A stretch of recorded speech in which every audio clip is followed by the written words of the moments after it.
Stargate Atlantis turns 20.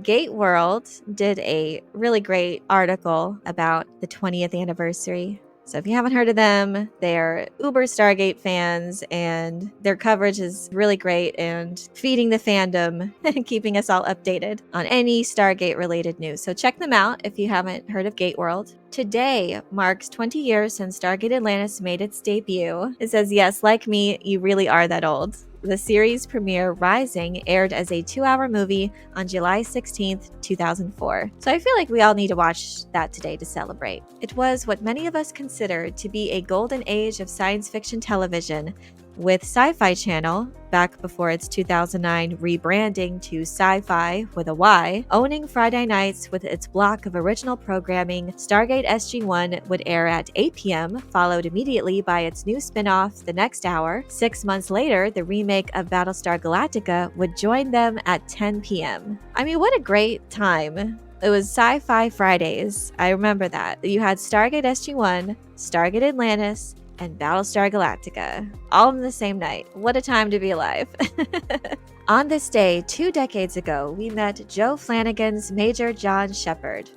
Described on paper as a bit like Jack O'Neill in his swagger and his acerbic humor, but stuck flying helicopters at a remote post in Antarctica after he defied orders. We met his new commanding officer in Atlantis in Colonel Marshall Sumner, though by the time the night was over, it was clear that actor Robert Patrick was a guest star and not an ongoing member of the new cast. Aw. Love Joe Flanagan's Major John Shepard. A great casting choice and great character. It kind of, yeah, I would say similar in his swagger and kind of comedic timing. And great pilot episode, by the way. Just fantastic start to this new show. And I loved how they introduced it. You know, you have the original characters involved, and of course with Jack and Daniel. And that's really what I love the most. Obviously, it's about the team. It's about the characters. They had something special in SG-1, that those character dynamics. And even before then, with the film Stargate, having that almost buddy-buddy, but just the clashing of personalities between Jack O'Neill and Daniel Jackson. Just great. Foundation for them to build off of in the show with SG-1. And yeah, and they continued with Stargate Atlantis. They made sure that the characters, great chemistry, and not just a repeat of what we saw before. But yeah, they were all different in their own little quirks. And yeah, even with Joe Flanagan, his Major John Shepard was not a point-for-point remake of Jack O'Neill. So it was nice that they had just kind of a similar spirit and humor and bravery. Definitely different and appealing in his own way.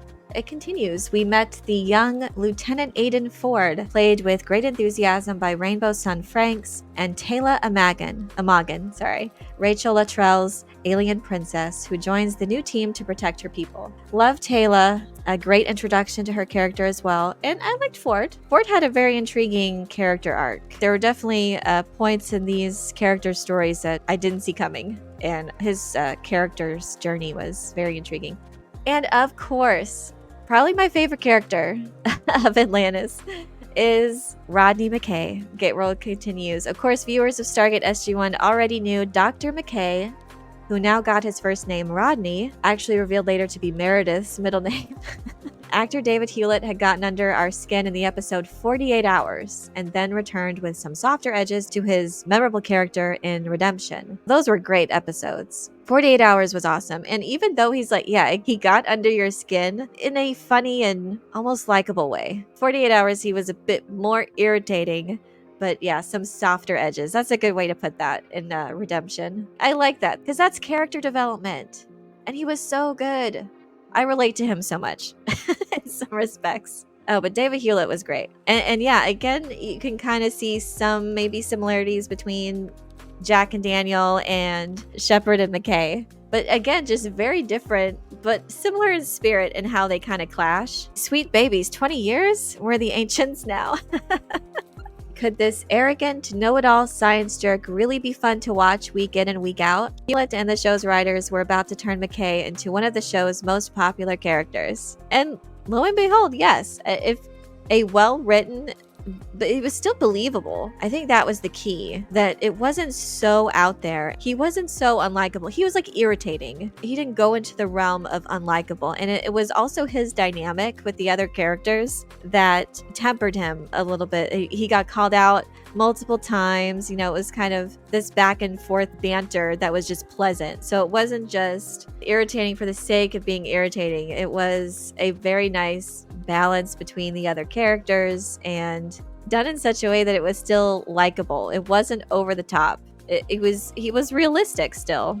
And I loved how Atlantis had this different feel to it. It again went on this very different premise, but similar in spirit, obviously, to going out there and exploring and learning new technologies to benefit humanity. But I love how everything looked different. Being in this new base on Atlantis, very cool aesthetic touches, and the worlds themselves, they had their own different Stargate network. They all looked different and had different ways of dialing the gates and stuff. They made it their own. It was really cool. And finally, if you tuned in for the 2-hour premiere of SG-1 the previous week, you already knew Tori Higginson, who had taken over the role of Elizabeth Weir, played by Jessica Steen in the 7th season finale, Lost City. Great finale. She was blonde. She was blonde first. With Jessica Steen, who I thought did a very good job. But yeah, she was recast for the actual show, but she was great. Tori Higginson, loved her. Dr. Weir was a civilian diplomat tapped to lead an international expedition of scientists and military personnel through the Stargate to the lost city of the Ancients, the race who built the Stargate network many thousands of years ago. It was a brand new take on Stargate. Dr. Elizabeth Weir, putting your life and other people's lives at risk, you destroyed 3/4 of a solar system. Dr. Rodney McKay, well, 5'6". It's not an exact science. Oh, that was so good. They always have to bring that up.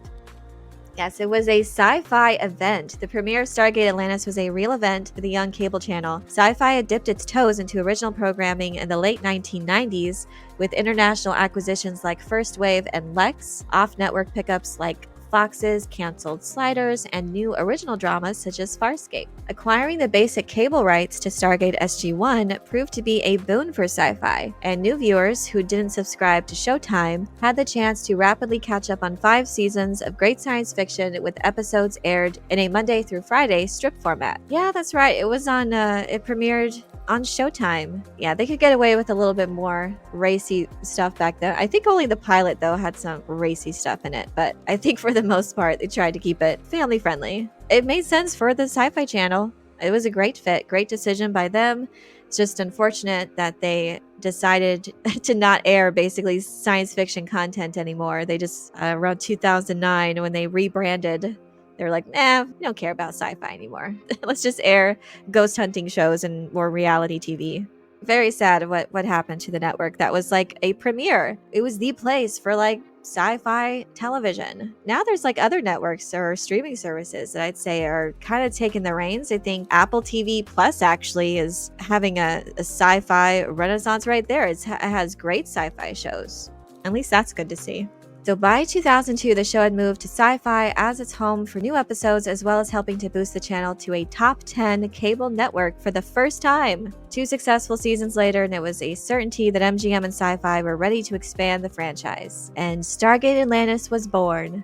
It would also air alongside its parent show, which was also renewed for its 8th year. Yeah, it's a shame that Atlantis was cut short, though. It had 5 seasons, but it still wasn't complete. At least it ended on a somewhat satisfactory note, but yeah, there definitely was room for more. They had planned on doing a couple of movies, but just, yeah, for television movies. This was cool. It goes on to say that Atlantis was off to another galaxy, and for at least the first season, the expedition was cut off from Earth so that they couldn't call for reinforcements or bring in SG-1 when things got tough. When I think about it more, I wish they would have extended that a bit more, of being cut off from Earth. I think that was just a great time for drama and tension. So yeah, I was a little disappointed that they were able to make physical contact, I guess, with Earth. They were able to communicate, but it would take a lot of power. And I think eventually, yes, they were able to have an extended, I forget how many weeks it took for the trip to the Pegasus galaxy from Earth. But it was a good long while. So it wasn't like they couldn't get help immediately. That was something I think, they could have made that happen a little bit. But SGU was more, I guess, definitively cut off. And they had their own kind of unusual means for communication. But yeah, physically, they were definitely cut off. The inability to dial Earth immediately gave the show stakes, mixing a sense of wonder and adventure with the emotion of being stranded far from home. One key element of the original plan for the spin-off did stick. Atlantis would have a large cast of supporting players representing many different nations. I did like that. I liked, again, that the station itself was different. It had a different dynamic because of, yes, this international cooperation, this very international mission to go to Atlantis, and you had everyone from all parts of the world participating in this mission, and so that was kind of neat. It was a different also dynamic just from the base level or from the headquarters, basically, where they would then go off. You had more stories with the other not often seen Atlantis mission members, so they kind of incorporated more of those supporting cast members outside of the main core team.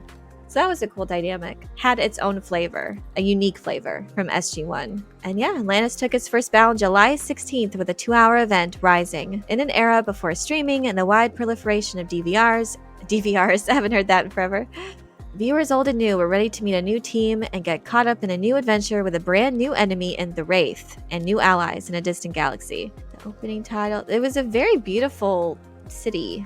They did a really good job on the effects for that, of depicting the Atlantis city. Very beautiful nighttime shots. I always love those outside shots. Yeah, but I miss it. I miss Sci-Fi Fridays.